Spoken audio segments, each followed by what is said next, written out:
The station covering all of the DMV. This is DC News Now. Tonight on DC News Now at 10, forensic flaws and mishandled evidence. A new report exposes alarming issues within DC's forensics department. We're live with the details on yet another city agency under fire. Plus, we're checking up on a youth curfew in Prince George's County. How effective has it been in reducing crime? Our Maurice Sase has that data in a full report. Also, a school board meeting in Virginia gets nasty with name calling, as Fairfax County could change the way sex education is taught in its schools. We're live with full details just ahead. Hi, everyone. Super good to see you on this Friday Eve. We have clearing tonight. It's going to be a chilly one as the kiddos headed to the bus stop tomorrow morning. But we do have a warming trend headed our way. We'll look at that coming up. Good evening. Thanks for joining us for DC News Now at 10 on DCW 50. I'm Chris Flanagan. And I'm Tasneem Mahfouz. Our top story tonight, DC's crime lab is under new scrutiny. The agency was originally created to process forensic evidence. Yeah, but a new report says it isn't doing that. Our Marielle Carbone live in Southwest D.C. for us tonight. And Marielle, with an increase in shootings in the district, that lab should be really busy at work. Yeah, you would think that it would be busy, but the lab here, it hasn't directly processed any crime scene evidence in more than a year after it lost its accreditation. Now, a new audit, it points to issues with leadership, structurally, and oversight as some big problems. When DC's independent forensics lab was created back in 2012, taking the role of crime scene testing away from the police department, there were big expectations. There was a vision then to have one of the world's best independent forensics laboratories. But DC Auditor Kathy Patterson says that hasn't happened. Some of the pieces the council tried to put in place wasn't sufficiently robust. Patterson released this audit Thursday, which highlights major problems with how the lab operates, from mishandling evidence to failing to properly investigate complaints about those mistakes. Plus, she says 2 boards designed to oversee the lab aren't being given the resources they need to do their job. So you have an oversight entity that's got great people, scientists serving on it, but no staff. So they really weren't able to be effective as an oversight body. Problems with the crime lab date back years. It's lost its accreditation twice, once for flaws in lab processing, the other for engaging in fraudulent behavior. It's not gotten it back, and the lab has not been able to directly process forensic evidence used in solving crimes since May of 2021. And the reason for the vision of having an independent forensics laboratory is to make sure the science is accurate. That's a way of providing justice to victims of crime, and that's a way of providing, retribution, punishment, whatever, for those who are perpetrators of crime. In response to the audit, D.C. City Administrator Kevin Donahue said the executive's highest priority regarding the Department of Forensic Science is to support its ability to produce independent scientific results. Meanwhile, has had a devastating ripple effect. Council is also taking steps to restructure the agency. And I did reach out to the Department of Forensic Sciences, as well as the Deputy Mayor's Office and both the Attorney General's Office, as well as the U.S. Attorney's Office, because both of those agencies are supposed to use this crime lab for their evidence collecting and processing. Unfortunately, I did not hear back from any of those agencies about this audit tonight. Reporting live in Southwest D.C., I'm Marielle Carbone, DC News Now.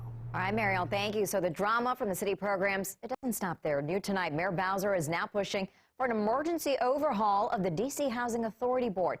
Her request comes a day after the head of the agency vowed to improve the embattled program. A recent federal audit exposed dozens of flaws, from sanitary concerns to inadequate management.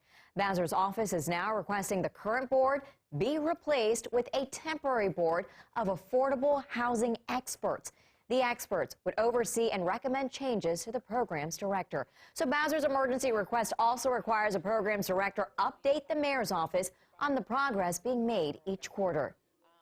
And breaking right now, police say a man riding his bicycle has been rushed to the hospital after being hit by a car in Rockville, Maryland.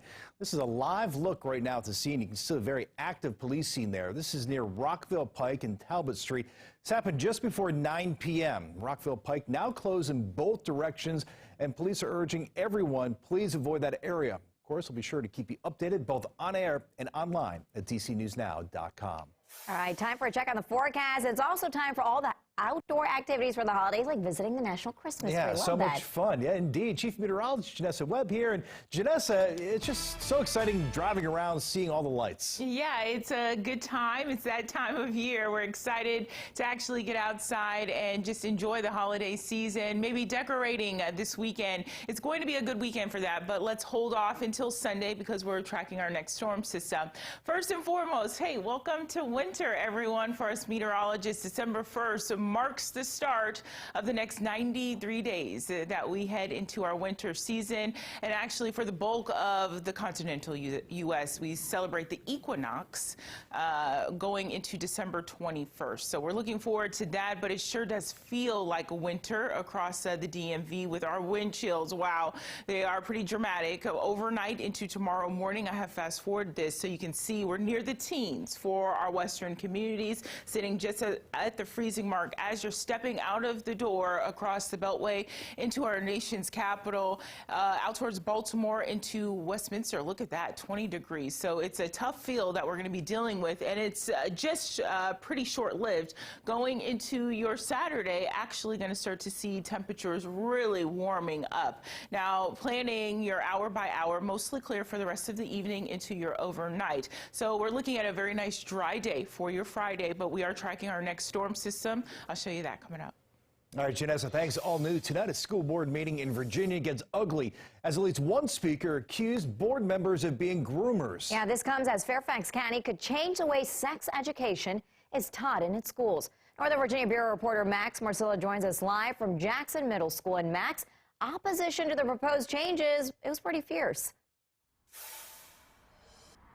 That's right. It's nothing that the board members haven't heard before, especially in this education climate here in the Commonwealth. But it did get tense. At one point, one board member asked the chair to remind community members they're not allowed to use slurs when referring to board members. That, of course, referring to the groomers comment that was made. Now, this all comes because Fairfax County is weighing whether or not to change family life education or sex education. The main argument the board heard is that the proposed changes are just being done to fulfill an activist agenda. Now, the changes would make FLE co-ed from 4th to 8th grades and would explore instruction of gender identity in elementary schools. Now, some Fairfax students, as you can see here, well, they showed their support for these proposals earlier this year because they say a change would help create a more inclusive system. Tonight, we heard from people on both sides of this debate. Here's what they had to say. It's not inclusive, it's abusive. It's anti-science.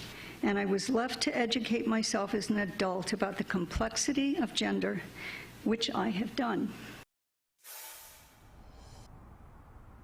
No vote or discussion on the sex education proposals tonight, though there has been a discussion about the sexually explicit content parental notification guideline. You might recall that's what Loudoun just passed earlier this week. Fairfax County has until the end of the year to implement theirs. Reporting live in Fairfax County, Max Marcilla, DC News Now. All new tonight in Prince George's County, 1 month left of the curfew to curb teen violence after the deadliest month in that county's history. DC News Now's Yamarie Sisse lives in and covers Prince George's County for us. Shares more details now on how that curfew is working.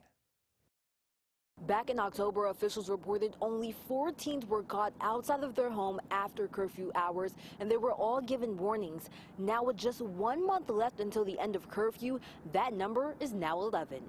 To tackle youth crime, Prince George's County Executive Angela Also Brooks enforced a youth curfew that requires anyone 17 and under to be indoors after 10 p.m. on weekdays and midnight on weekends. I think the youth curfew is a good thing. I think we just need to focus more on the areas that we're using for the youth curfew. With a 13% dip in crime after the first month, the curfew was extended to the end of the year. So far, Prince George's County Police reported a total of 11 violations since September. Community advocate Jeanette Brandon says young people need more options. We're losing focus on the youth, and we're not focusing on what we need to find for them to do. And again, then I say if we find things for them to do, basketball, gyms, boxings, if we find something for them to do, I think we'll curb that instance of what we're doing with the growth. And in areas where a lot of youth crime takes place, Brandon says more needs to be done. It's not all the areas, but find the area and hold our city council officials accountable for some of these things that we're finding. She also says an end to youth crime is a community effort. More support. You know, sometimes parents are crying out for support, but we're not supporting them. A lot of times we say we want to help, and we'll help for a moment, and then it'll die down. We can't let it die down. We got to stay focused, we got to push, and we got to work together. Together we can. We got to always work together. Reporting in Prince George's County, I'm Yamari Sase, DC News Now. Exact ties in political races, rare to see, but believe it or not, happened in D.C. Coming up in a live report to show you what's next after each of the two candidates, get this, received just one vote. Plus, it's part 2 of our sit down with the pilot whose plane crashed into this cell tower. But this wasn't his first plane crash. We'll show you how he was able to cheat death twice. Hi, everyone. I think the winds are looking a lot better for our Friday. Still very chilly weather pattern that's intact. As we go into the weekend, let's time out when we'll see the rain and how it will be impactful for your weekend. All that's coming up.